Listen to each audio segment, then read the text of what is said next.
In this segment, we're going to cover why we adjust for non-recurring items and non-core activities.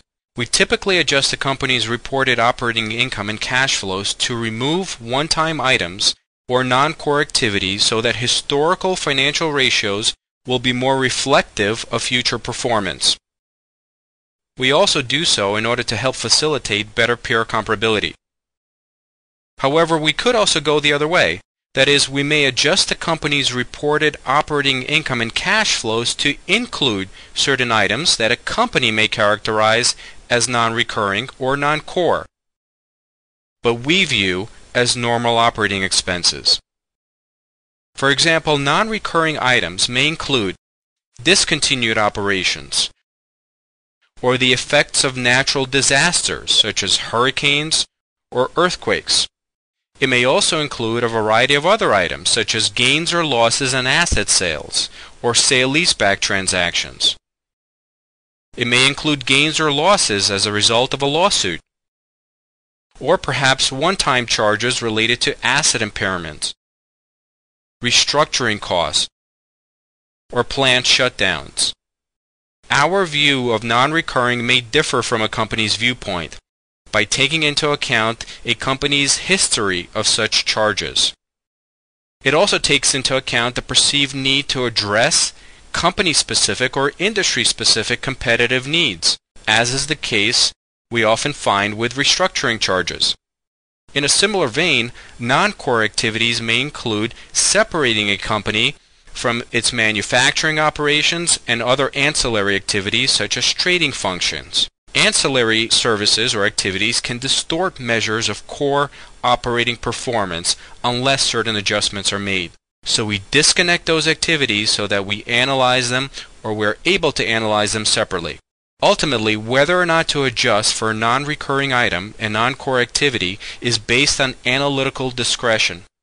Accounting and disclosure requirements may flag certain items either on the face or in the footnotes of the financial statements, but there is no accounting requirement that makes that final determination.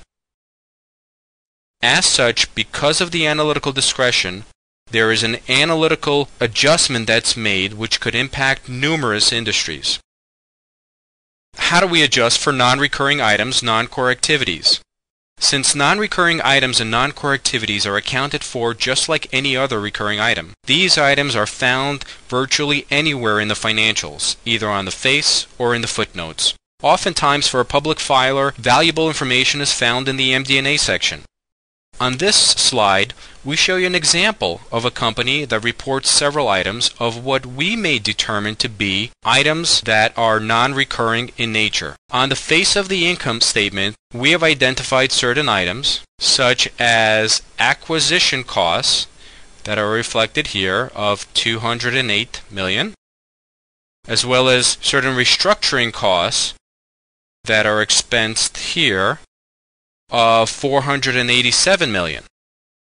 Also, by reading through the financials, we noticed that certain other costs, such as the recovery of legal costs, were used to offset certain operating expenses which are reflected here in total. On the next slide, we show you our reconciliation table, which provides transparency into the way reported numbers are adjusted.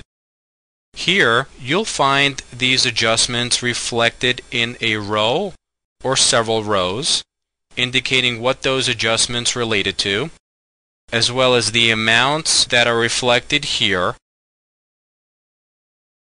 These items that we just talked about are added or subtracted from a company's reported numbers.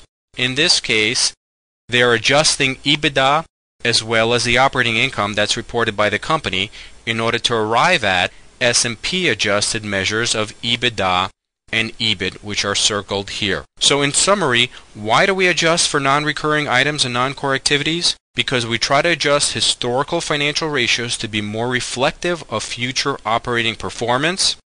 And in the case of non-core activities, we separate it so that we can analyze the operations of each separately. By doing so, we avoid the potential distortion of financial statement measures, enabling better comparability of the companies that we rate.